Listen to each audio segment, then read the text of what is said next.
6 سال کے بچے ہیں، 5 سال کے بچے ہیں، جن کو حقیقت میں بچہ کہا جاتا تھا، اب کے زمانے میں وہ بچے ہی نہیں رہ گئے۔ عیسیٰ پیدا فرماتا ہو تو بہرحال میں بات الگ نہ چلی جائے، اسی لیے عرض کر رہا ہوں کہ اگلے دور میں سارے کام کاج تمہارے ہاتھوں سے نکل جائیں۔ بیماریاں اللہ کی طرف سے آتی ہیں، لیکن بیماریاں یہ لیب میں بنانے کی کوشش کرتے ہیں کہ وائرس بنائے جائے اور لوگوں کے درمیان چھوڑ دیے جائیں۔ یہ بتاؤ، یہ جو مسجد میں بلاتا ہے تمہیں رب تعالیٰ 5 وقت، فجر میں، ظہر میں، عصر میں، مغرب میں، عشاء میں، اور ہر ایک میں تمہیں اپنی پیشانی زمین پر رکھنی ہے، ہاں ایک مخصوص طریقہ ہے۔ دوستو تقریر کو بیچ میں روکنے کے لیے معافی چاہتا ہوں۔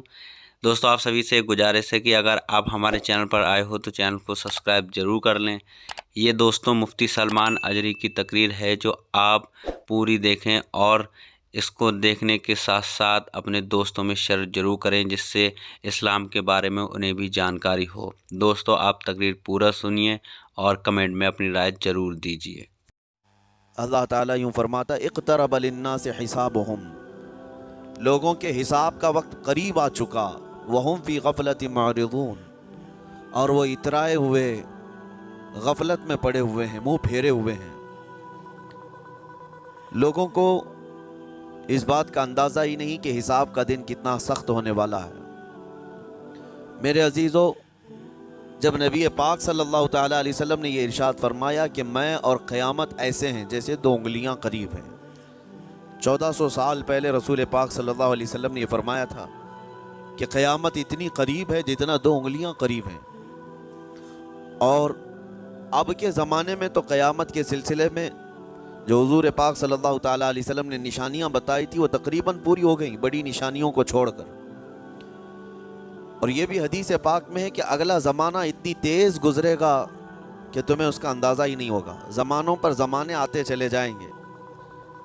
یہ جو آخری وقت کی نشانیاں ہیں، میں صرف مختصر سا ایک پیغام دوں گا۔ شعبان کا مہینہ ہے، یہ رسول پاک صلی اللہ تعالیٰ علیہ وسلم کا مہینہ ہے، اور رمضان کے بعد سب سے زیادہ حضور پاک صلی اللہ تعالیٰ علیہ وسلم کو روزے کی حالت میں کسی مہینے میں دیکھا گیا تو شعبان کا مہینہ فرمایا گیا۔ کبھی کبھار پورے شعبان کا مہینہ حضور صلی اللہ علیہ وسلم روزے سے رہتے، اور یہ ارشاد فرماتے کہ یہ مہینہ ایسا ہے جس میں سارے لوگوں کے اعمال اللہ کے حضور جاتے ہیں، پیش کیے جاتے ہیں، اور میرے آقا فرماتے ہیں اس حال میں میرے اعمال پیش کیے جائیں اللہ کی بارگاہ میں کہ میں روزے کے عالم میں ہوں۔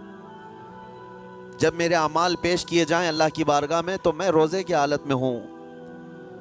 تو یہ شعبان کا مہینہ جو اب رمضان المبارک کے قریب کر رہا ہے، لیکن بعض بزرگوں نے یہ بھی فرمایا شعبان میں موتیں بھی کثرت سے ہوتی ہیں۔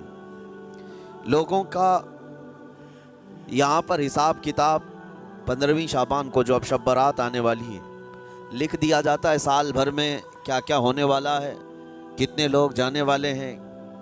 کئی لوگوں کی کتابیں بند کر دی جاتی ہیں۔ حدیث پاک میں یہ بھی ہے کہ فیصلہ اللہ تعالیٰ فرشتوں کے حوالے فرما رہا ہوگا، حالانکہ جب ہم ماں کے پیٹ میں تھے تبھی لکھ دیا گیا ہے کہ کتنی عمر ہے، لیکن فرشتوں کو جو ٹرانسفر کیا جاتا ہے سال میں ایک مرتبہ، اگلے سال ان کا کیا کیا ہونا ہے۔ اور حدیث میں ہے کسی کے متعلق فرشتوں کو یہ کہا جا رہا ہوگا کہ فلاں 1 مہینے بعد، 2 مہینے بعد، 1.5 مہینے کے بعد اس کی فلاں وجہ سے موت آئے گی، لیکن وہ بندہ شادی کی تیاری کر رہا ہوگا، وہ بندہ جس کی موت کا آرڈر جاری ہو چکا ہے، فرشتے لے چکے ہیں، وہ اپنے کاروبار کے اور اپنے گھر بار کے بنانے میں مصروف ہوگا، اسے اندازہ تک نہیں ہوگا کہ شعبان کے اس مہینے میں اس کی موت کا پروانہ نکل چکا ہے۔ اسی لیے میں عرض کر رہا ہوں قرآن کی آیت اقترب للناس حسابہم وہم فی غفلت معرضون، اللہ فرماتا ہے لوگوں کا حساب بہت قریب آ چکا جبکہ وہ غفلت میں پڑے ہوئے ہیں۔ اب جس زمانے میں آپ زندگی گزار رہے ہیں یہ اتنی تیزی سے آپ کے اوپر سے گزر جائے گا کہ آپ کو احساس تک نہ ہوگا، بلکہ ایک حدیث کا مفہوم یہ بھی ہے کہ جوان بوڑھے نظر آنے لگیں گے اور بچے جوان نظر آنے لگیں گے۔ وہ دور آئے آج، بچے تو ہمارے جوان ہو ہی چکے ہیں، جو 6 سال کے بچے ہیں، 5 سال کے بچے ہیں، جن کو حقیقت میں بچہ کہا جاتا تھا، اب کے زمانے میں وہ بچے ہی نہیں رہ گئے۔ 8 سال کے بچے وہ بچے ہی نہیں رہ گئے،